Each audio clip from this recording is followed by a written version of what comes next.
Well, this is the truth behind the beef with Steve McMichael and Steve Austin, better known to you guys in the world as Stone Cold Steve Austin.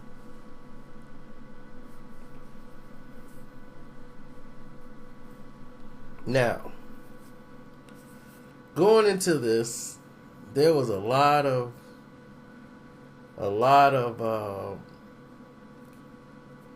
things said and transpired during this course of time.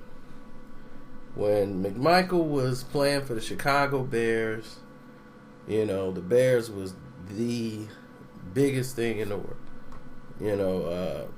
Bears, to play for the Chicago Bears back then was the highest point you could ever get to. That team of stars. Better yet, they still are like the best, like the best thing they ever had, like as far as the team. The 85 Bears, that's like synonymous. So to date a Chicago Bears player was, back then they were taking women 2-3 at a time. They were the biggest team in the world. Marketing wise, Jim McMahon, all these other players. And enter Deborah, whatever her last name was. She was homecoming queen from Tuscaloosa, Alabama. She won Mrs. whatever, homecoming queen, won Mrs. Elgin, Illinois. And she became a flight attendant. And while working as a flight attendant, she met the mother of Steve Mongo McMichael, who ended up introducing her or setting her up on a blind date with Steve Mongo McMichael. And Mongo used to always, be the voice. He's very vocal, very good with his working on air. So while he was doing all these different things, she was happy to be his wife and come along. And Deborah was very extravagant. She was spent a lot of time at the beauty salons and making herself up and wearing all these clothes, and McMichael loved that. It fed into the Mongo personality. Here he is with a super bad hottie who is his wife, but she even won in 92. She even ran when she got to Houston, won the contest for Mrs. Houston when she got there. In Houston, Texas. She won the Texas USA pageant.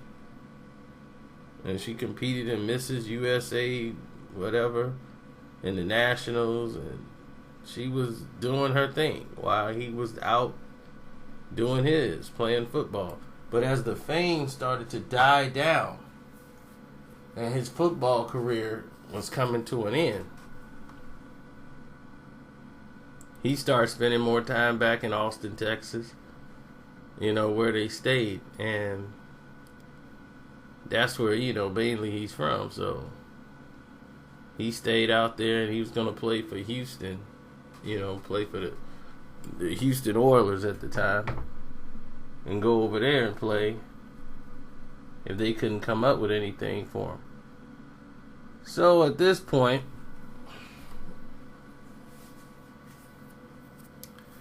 his career is dwindling down.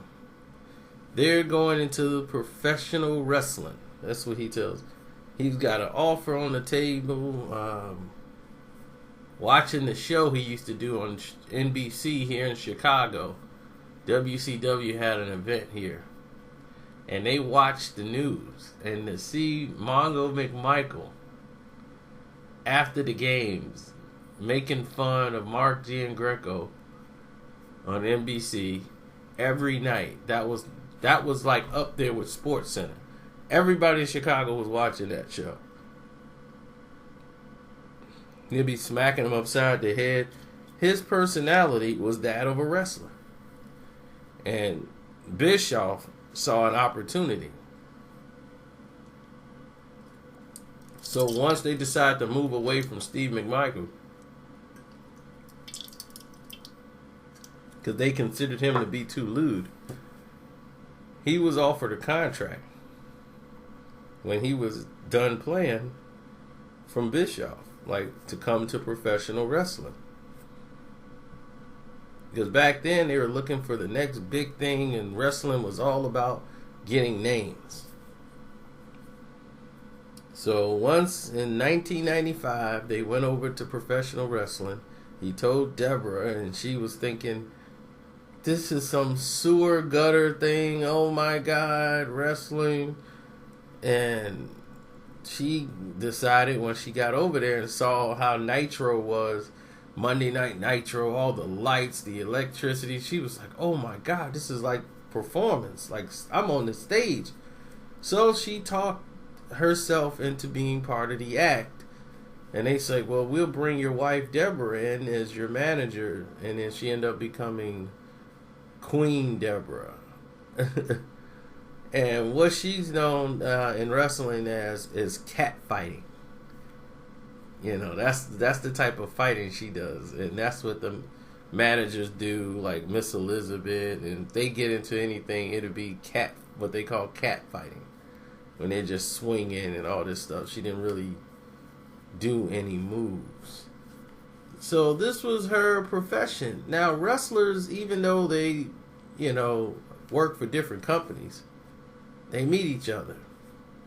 So at the time, she was meeting all these other wrestlers and hanging out and expanding her personality. She's trying to grow. She's growing tired of Steve Mongo McMichaels, whose career in wrestling is just becoming another character.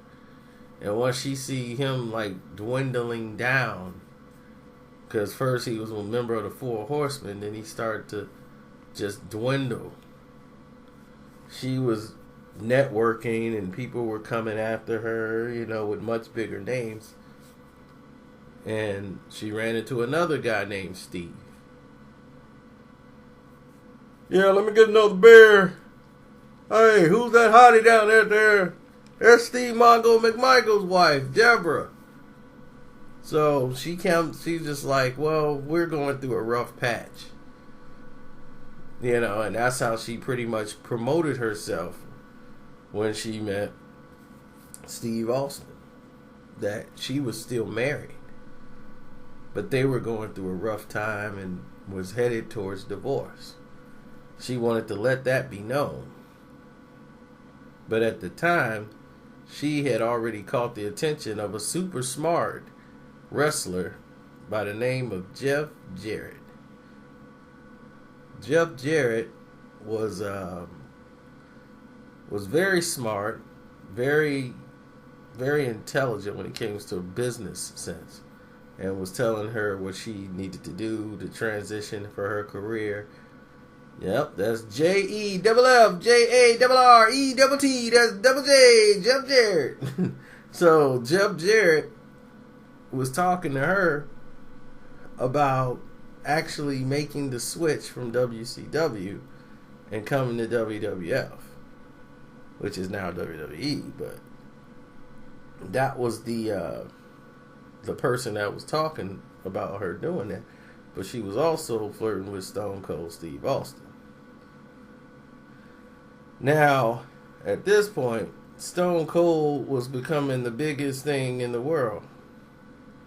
And she was leaning on Jeff Jarrett, and she was talking to Stone Cold. So when Steve was on the phone, people would think it was McMichael she was talking to, but she was talking to Stone Cold. So when Steve would come up as on the caller ID, people didn't really think nothing of it. They were like, oh, it's Steve. And once McMichael found out that it was Stone Cold Steve Austin, he drove his pickup truck over there and said, you know what? If that's who you want to be with, go on ahead. Here's all your stuff.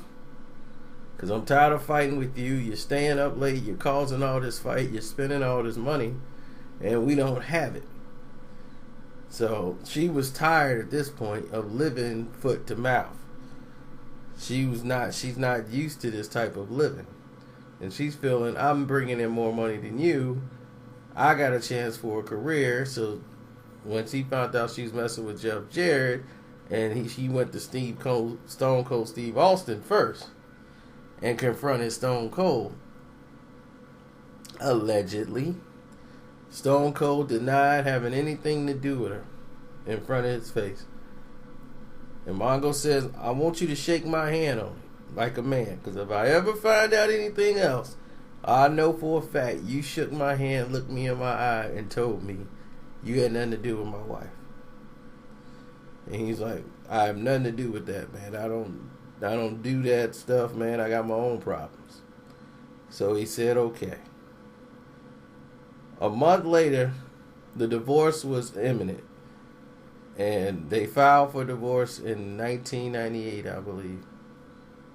They just went completely filed. Mongo couldn't deal with her no more, and she wanted out, and that was that. After the divorce, she went right on into to WWE, and she became the manager of Jeff Jarrett and Owen Hart. And when she did that, Jeff Jarrett and Owen Hart was the biggest thing going, and she was basically dating Jeff Jarrett at the time. And Owen Hart died in, what was that, like May of 99 in the ring. We all remember that time. Once Owen Hart died, she went to just managing Jeff Jarrett. And during this time, her and Steve Austin are secretly dating. They're going out on dates, and Jeff Jarrett don't even know about it. So Mongo McMichaels finds out that her and, like, through friends, allegedly, that the Steve that they were talking to was actually Steve Austin all the time. They thought he was talking to McMichaels. So it's like, no, she is dating Steve. They secretly dating. I just saw him again, and all this time, Steve Austin was the person of interest. So right off the bat, allegedly, Steve McMichaels had a baseball bat or some type of wooden instrument, as I was told. They were in Galveston, Texas, and for some reason, some type of event, for whatever reason, he tried to approach Steve Austin, Stone Cold Steve Austin, and he was caught by security of WWE and all this stuff. He tried to go to an event and get his hands on Stone Cold Steve Austin. So this was learned by Vince McMahon. Vince McMahon got involved and said, look, nobody's touching my star wrestler. I will have you arrested and charged with all different type of charges if you keep messing with Stone Cold Steve Austin. Now, Stone Cold Steve Austin is supposed to be this real tough badass, but in real life, he doesn't want to engage in a lot of personal, physical confrontation, especially with McMichael. What people didn't know is Mongo McMichaels is very strong, and to collide with him in any type of way would be just lunacy. So Jeff Jarrett is upset, that she's spending all this time around Stone Cold Steve Austin, and they're going out on dates, so her and Jeff Jarrett is not working out. And once he finds out she's dating Stone Cold Steve Austin, he was basically done with the situation. Like, okay, I'm gonna have to get somebody new because I can't be around you and Steve. And Steve didn't want that anyways. Steve like, I'm gonna talk to Vince and This Jeff Jarrett thing ain't gonna work out no more. Cause Stone Cold said so. You gonna manage Stone Cold Steve Austin. That's your job. Stone Cold is your job. That's the bottom line. Cause Stone Cold said so.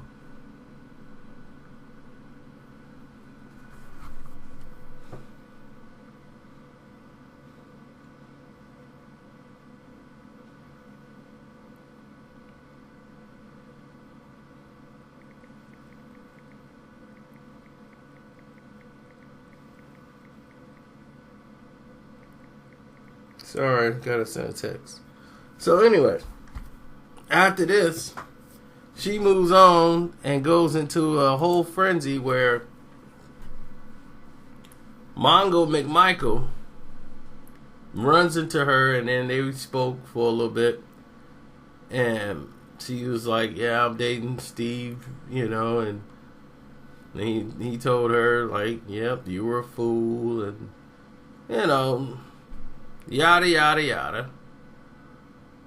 So after this, he was out of the four horsemen. She felt like there was nothing for me to do.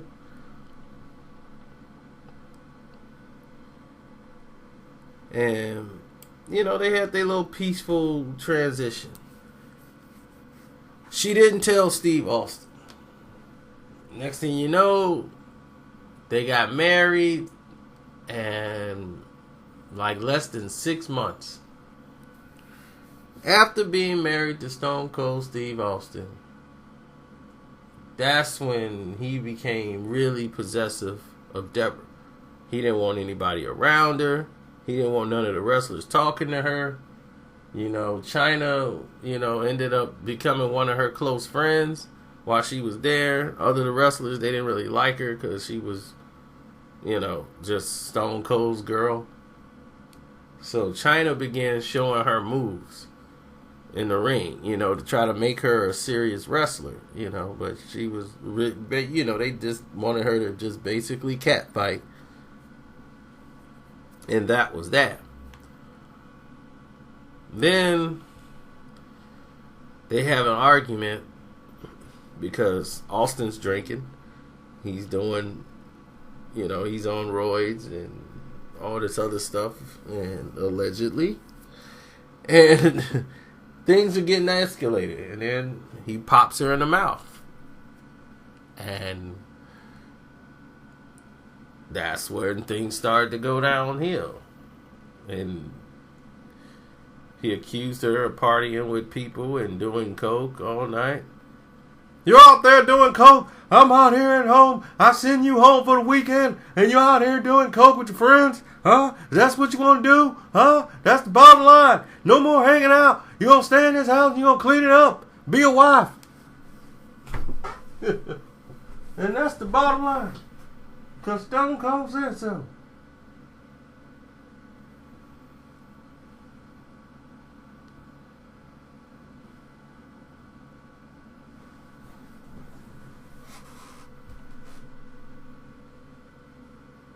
So, this thing transitioned over and over again and kept going for long periods of time.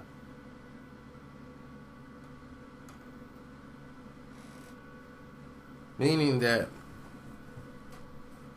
during their marriage, Stone Cold became more obsessed. And once Steve McMichaels' name was mentioned, he flipped out, punched her in the mouth, hit her in the nose, and got on top of her head, punched her again. And this time she had to call the police because he was too drunk, too crazy, and he challenged the police when they came to arrest him. Now, they charged him with a misdemeanor, and Vince McMahon smoothed things over for it and told her, look, I cannot have Stone Cold Steve Austin going to jail. You need to get by his side. And she took money, allegedly, to get by his side and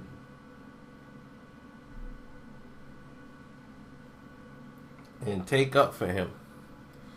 So when they got by the side and took up for him in court, they didn't throw the book at him because the police department wanted to nail him to the cross.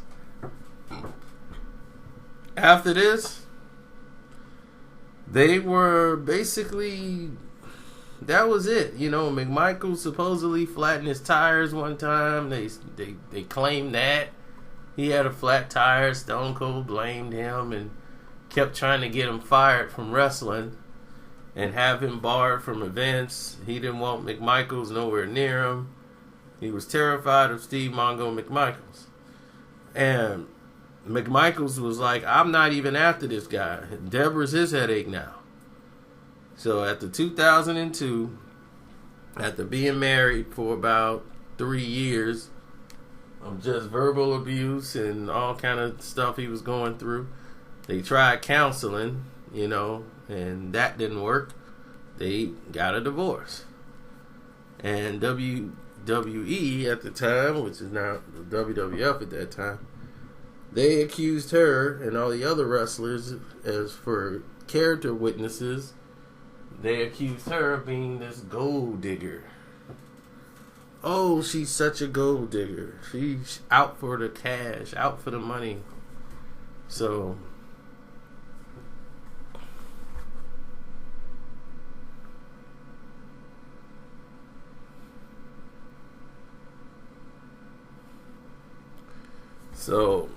after all of these things were transpiring, you know, things started to go down a dark period, you know, like she started trying to do like documentaries and get back into acting and all this other stuff.